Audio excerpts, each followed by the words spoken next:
My name is Rodger Fedora, and I'm here to talk to you today about men's rights and feminism. Good evening, ladies and gentlemen. Well, men and girl rights what? Just before we start, I need to make an announcement. Coming up next week in this same venue, there was supposed to be a white knighting, pussy chasing mangina conference, but that's been cancelled, apparently due to a severe lack of anger and hatred brought on by a chronic amount or lack of vaginal sex. Faggots. I am not an MRA, but I will be making every single argument that you guys make and agreeing with you on every single subject. But that doesn't mean I am one. Now, on the subject of people getting asked to be raped, do people ask for it? Paul Elam himself has said that when a woman is on a dance floor, she is literally begging for it. And if he says it, well, I think we can all say it's pretty much on the cards true. But what about men who get raped? No one cares about men who get raped. Well, I'd like to bring that up now, particularly talking about the very thorny issue of men who are raped in prison. Let's face it, they're naked, they're in a shower room, in prison, they're practically asking for it, aren't they? And they're just bringing it on themselves. We all know what happens in men's shower rooms in prison. And these men standing there, naked, rubbing themselves sensually, they're bringing it on themselves. They're just begging for it. And I think we need to discuss that further. Now, on the subject, some feminists will tell you that you need to teach men not to rape. As if you cannot teach a man not to rape. Since when did educating people make anyone a better person? I don't need anyone to teach me about what rape is. Sorry? No. No, of course it's not rape if she changes her mind halfway through after you've started. If she says no, you finish. Why would I? Well, because I have literally no respect for her, that's why. If she said yes first, then you have legal ejaculatory rights. Well, I'm sorry, but drunk consent is still consent. But it uses the same word. Look, drunk consent. Consent. So grammatically, I win. What laws?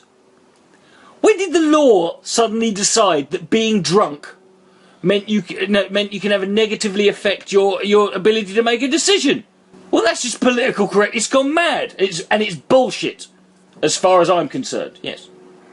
Anyway, yes. So teaching men not to rape. Teach us what exactly?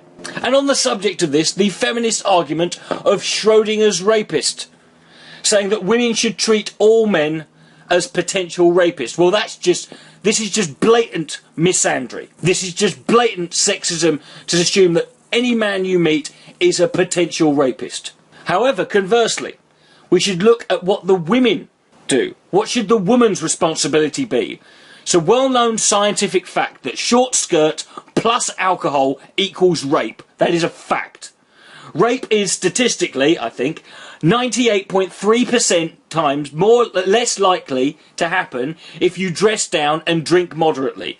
This is why in countries in the Middle East, in Islamic theocracies where women are forbidden to drink and wear burqas, there are no reports of rape whatsoever, right? But in the West it's different, right? You have to understand, right? Men have urges and desires so powerful that each and every one of us literally cannot control what we do. So it's up to the woman to make sure that she goes out with that in mind.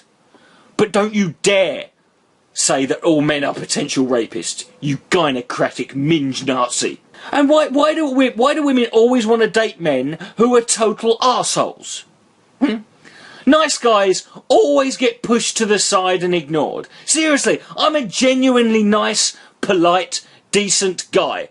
So why won't any of these stupid whores spread their legs and fuck me? What is the point of being nice to women if we're never going to get some kind of reward out of it? That's basic economics, people. And do women think that men are ever really being nice to them because they have a nice personality. Sorry, ladies, but the fact is that if you lot didn't have vaginas, you know, you would not fuck any man. No man would fuck you. Would ever talk to you. No man would go near you. Basically, we just pretend to like you for who you are and say that we care about you because we just want to fuck you. We want sex from you. That's it. Do you know what I hate more, though? There's nothing I hate more than seeing a young, attractive woman with some multi-millionaire 3 times her age. She's obviously not interested in him for anything more than his money, so that she can get in the will and be sorted out for life. Why do men get treated like sex-mad animals with no emotions? Why is that? Men, as we all know, are seen. As we all know, men are disposable. We all know this, the disposable male theory. It's been proven. Men are seen as disposable. We can easily be discarded and replaced by women, and nobody will care or notice us. We aren't seen as people. Our only use is to be used, abused and quickly thrown away as if it's all meaningless. Well, I say fuck that. I'm going my own way. I'm going to get a hotel and a skanky prostitute. That'll cheer me up. And how dare courts rule in favour of the mother always, as if there's any reason to suspect that men might have no responsibility.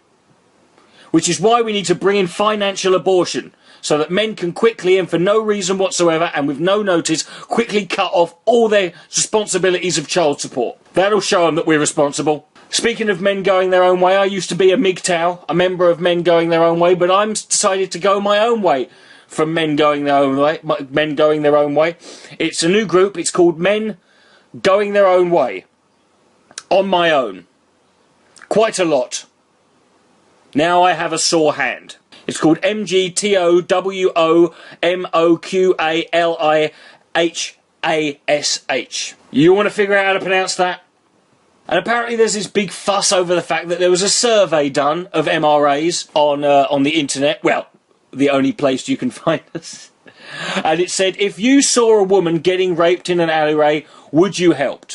Would you help out? Would you help if you saw a woman getting raped in an alleyway? 2% said no, and the other 98% said yes. Putting in the proviso, yes, we would definitely help out. Because most of us have probably never had a threesome. And apparently there's this big fuss over the fact that apparently they meant, no, would you help the woman being raped, not the rapist? But we must continue in our strategy. We must continue to go forth on the internet, hanging around on Reddit and other chat forums and flooding other internet videos, and we must do this with a relentless militant aggression so that it gives the impression to people that all we do is sit on our asses all day spamming videos, insulting people and threatening feminists with rape as if they're not grateful. That is all I have to say, ladies and gentlemen. My name is Rodger Fedora. It's been a pleasure talking to you. On a side note, and a serious point here, ladies and gentlemen, this is going to be my one and only video on the men's rights issue, and I know the comment section is going to explode with anger, but you need to realise something, lads and ladies, the few that there are. This is how you appear to me and most other people, and I'm not going to pretend. I'm not going to be one of these people who pretends that the extremist or the radical or the abusive, nasty arseholes in your movement who fill up comment sections and make horrid fucking comments on Twitter and Facebook and God knows where else. I'm not going to pretend that the abusive, hateful, bigoted elements of the men's rights movement are a minority. I'm not going to pretend that. I know we always say that with other fucking groups, right? Because it tends to actually be the case. But in my opinion, as far I've given the men's rights movement, seriously, I've tried for years. I've been paying attention and giving a chance, right? In my whole fucking life and dealing with you people, I can honestly say I've met 4 men's rights activists who personally I could tolerate, or who I found to be decent human beings with whose intentions were noble. That's 4, and that's probably more than most other people like me could fucking say anyway. When I'm dealing with the BNP or the EDL or the KKK or the Westboro Baptist Church or Peter or Nambla or Sion, I don't fucking sit here and pretend that it's only the fucking mind. No, fuck them. They're an extremist group. They're made up of extremists. They're made up of hateful bigots, and that's what it is. And if you are, right, if you are one of those men's rights activists who cares about men's rights, right, then can I suggest you clean up your own house? It's not my fault that this is how I view you, because this is all you've given me. This is all I can see around me, right? If you are a civil rights group, right, if that's what you want me to believe you are, you need to start acting like one. Not just a bunch of whiny butthurt bitches on the internet who go around and abuse. Oh, you're a white knighting pussy chasing in my vagina. Good, I'm glad I am. Do you know why? Because if the alternative is being you, I'm happy the way it is, right? But as far as you guys being a civil rights movement, well, I can't see much being civil. I can't see you doing much in the way of rights, and I certainly don't see anything in the form of movement. If you want your movement to progress beyond being a bunch of second-rate betards on the internet, then that's for you to clear up, not me, because it's not my movement. Hope that clears the air. Dick Dynasty 666. Oh, this is going to be fun, isn't it?